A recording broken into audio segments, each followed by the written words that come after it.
और देखिए एक बड़ी खबर आपको बताएं, रूस में यूक्रेन का लॉन्ग रेंज प्रहार। 2 बिजली सप्लाई स्टेशन पर हमला हुआ। रूस के बड़े इलाके में बिजली की किल्लत।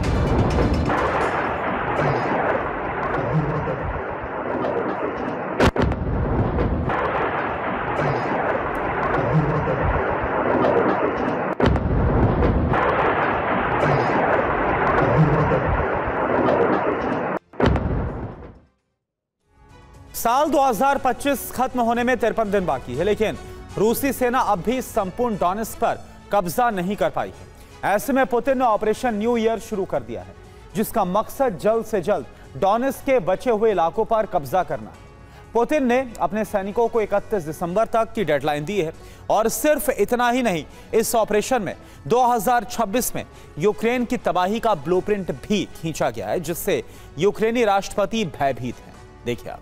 सूमी में रूस की ड्रोन ब्रिगेड भीषण तबाही मचा रही है। ओडेसा में पुतिन की मिसाइल ब्रिगेड इस्कंदर मिसाइलों से कहर बरपा रही।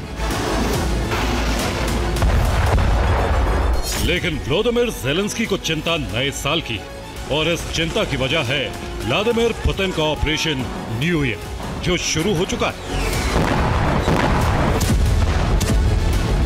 यूक्रेनी खुफिया एजेंसी की रिपोर्ट के मुताबिक रूस ने ऑपरेशन न्यू ईयर को हरी झंडी दे दी, जिसे लेकर कीव में इमरजेंसी मीटिंग बुलाई गई। मीटिंग में खुद व्लादिमीर ज़ेलेंस्की शामिल, यूक्रेन सेना के कमांडर इन चीफ ओलेक्जेंडर सियरस्की भी मौजूद रहे। इसके अलावा यूक्रेनी आर्मी के टॉप कमांडर भी शामिल हुए। मीटिंग में ऑपरेशन न्यू ईयर को काउंटर करने का ब्लूप्रिंट तैयार किया।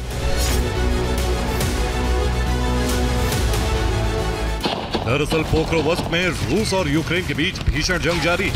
पुतिन की कोशिश हर हालात में पोक्रोवस्क पर कब्जे की।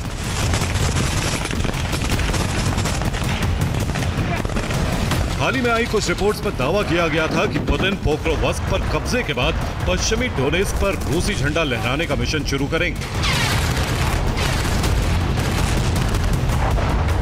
ताकि संपूर्ण डोनबास में चुनाव करवाकर रूस समर्थित गवर्नर नियुक्त किया जा सके। अब माना जा रहा है कि पुतिन ने इस मिशन को पूरा करने की डेडलाइन 1 जनवरी 2026 तय कर दी। यानी पुतिन हर हालात में नए साल तक अपने इस मिशन को पूरा करना चाहते हैं।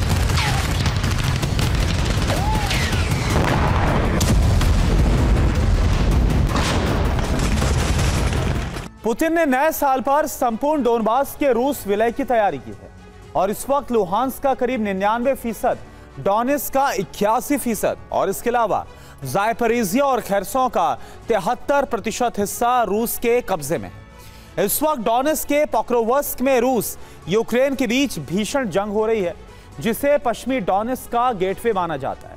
रूस ने पोक्रोवस्क पर कब्जा कर लिया तो उसे डोनेट्स्क की डिफेंस बेल्ट तोड़ना बेहद आसान हो जाएगा। इसलिए पुतिन ने एक हफ्ते में पोक्रोवस्क पर कब्जे का लक्ष्य रखा है, जिसके बाद रूसी सेना पश्चिमी डोनेट्स्क की तरफ कूच करेगी, ताकि डोनेट्स्क के बचे हुए 19% हिस्से पर कब्जा किया जा सके। अगर नए साल तक डोनेट्स्क के पूरे भूभाग पर रूस का कब्जा हो जाता है तो पुतिन इसके लिए रूस में विलय का ऐलान भी कर सकते हैं। देखिए आप रिपोर्ट। पुतिन सिर्फ डोनबास के रूस विलय तक नहीं रुकने वाले। साल 2026 में रूस ने यूक्रेन में भीषण तबाही मचाने की प्लानिंग की है और इस तबाही के केंद्र में होंगे रूसी ड्रोन।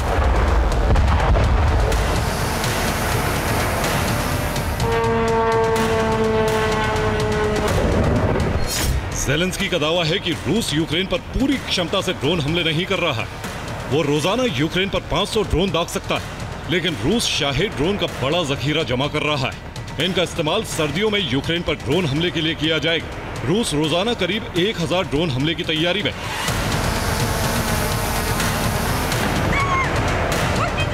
अगर सर्दियों में रूस रोज यूक्रेन पर 1000 ड्रोन से हमले करता है तो यूक्रेन के लिए अपनी जमीन बचाना बेहद मुश्किल हो जाएगा, क्योंकि इतनी बड़ी संख्या में रूसी ड्रोन को रोकना यूक्रेनी डिफेंस के लिए बड़ी चुनौती होगी। पुतिन के इस प्लान से कीव में हड़कंप मचा है। ऐसे में ज़ेलेंस्की इसे फेल करने के लिए खास रणनीति पर काम कर रहे हैं। ज़ेलेंस्की की तैयारी रूसी ड्रोन का जवाब ड्रोन हमले से देना है। यूक्रेन माविक ड्रोन का उत्पादन बढ़ाने जा रहा है। इसके लिए नई फैक्ट्रियां लगाने का काम पूरा हो चुका है। यूक्रेन का टारगेट 1 लाख से ज्यादा माविक ड्रोन बनाना है। इसके अलावा लॉन्ग रेंज ड्रोन के इंजन बनाने में यूक्रेन को बड़ी कामयाबी मिली। अब लॉन्ग रेंज ड्रोन के इंजन 100% स्वदेशी होंगे, जिससे यूक्रेन इनका उत्पादन कई गुना बढ़ा सकेगा। दरअसल ज़ेलेंस्की को अपनी ड्रोन ब्रिगेड पर बेहद ज्यादा भरोसा है। ज़ेलेंस्की को यकीन है कि अगर यूक्रेनी ड्रोन ब्रिगेड को हथियारों के मोर्चे पर मजबूत किया जाता है तो वो पुतिन का डोनबास मिशन फेल करने में एक बड़ा रोल अदा कर सकते हैं। इस भरोसे की एक बड़ी वजह अक्टूबर महीने में ड्रोन ब्रिगेड को मिली कामयाबी है। यूक्रेनी दावों के मुताबिक महज अक्टूबर में डोनेस्क फ्रंट पर रूस के 24,895 सैनिक मारे गए। इन सभी सैनिकों को रूस की ड्रोन ब्रिगेड ने मार गिराया, जबकि ड्रोन ब्रिगेड के महज 27 सैनिक मारे गए। सिर्फ इतना ही नहीं, डोनेस्क में बीते 1 साल में रूस को काफी नुकसान उठाना पड़ा।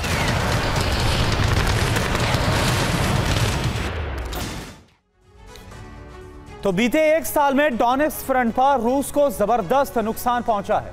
अभी कितना नुकसान हुआ है यह आपको बता रहे हैं। यहां पर रूस अपने 55 जो टैंक्स है वो खो चुका है। इसके अलावा रूस के 433 जो बख्तरबंद वाहन है वो भी तबाह हो गए हैं। साथ ही जंग के मैदान में रूस की 343 तोप भी तबाह हो गई है। और एयर डिफेंस सिस्टम की बात करें तो 78 की संख्या में जो नुकसान है वो रूस को उठाना पड़ा है।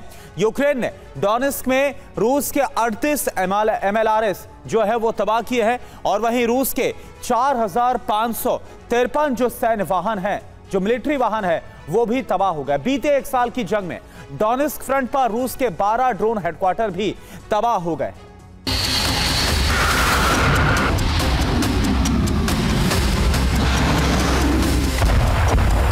हालांकि इतने नुकसान के बाद भी पुतिन हर हालात में पोक्रोवस्क पर कब्जे के लिए दृढ़ है। ऐसे में ज़ेलेंस्की जानते हैं कि महज ड्रोन ब्रिगेड के जरिए डोनेस्क के फ्रंट पर रूस को रोकना असंभव है।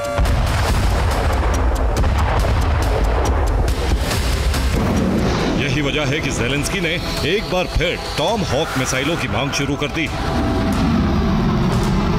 ताकि रूस को दहलाकर पुतिन का ध्यान भटकाया जा सके। हालांकि ज़ेलेंस्की को टॉम हॉक मिलने की उम्मीद बेहद कम है। ऐसे में पुतिन के मिशन को फेल करने के लिए ज़ेलेंस्की कुर्स्क में घुसपैठ की तैयारी में है। अगस्त 2024 में यूक्रेनी सैनिकों ने कुर्स्क ऑपरेशन शुरू किया था। यूक्रेन के सैनिक रूसी क्षेत्र में दाखिल हो गए थे और 600 वर्ग किलोमीटर पर कब्जा कर लिया था, जिसकी वजह से 2024 के अंत तक पुतिन अपने लक्ष्यों को हासिल नहीं कर सके। ज़ेलेंस्की फिर एक बार कुर्स्क में घुसपैठ का प्लान बना रहे हैं। यही वजह है कि बीते 24 घंटे में कुर्स्क पर यूक्रेन के ड्रोन हमले बेहद ज्यादा बढ़ चुके हैं। यूक्रेन बॉर्डर इलाकों को टारगेट कर रहा है। नए साल में रूस यूक्रेन की जंग बेहद ज्यादा भीषण होने जा रही है। हालांकि 2026 में भी इस जंग का नतीजा निकलेगा, इसके आसार दूर दूर तक नजर नहीं आते। Bureau report, TV9 Bharatvarsh.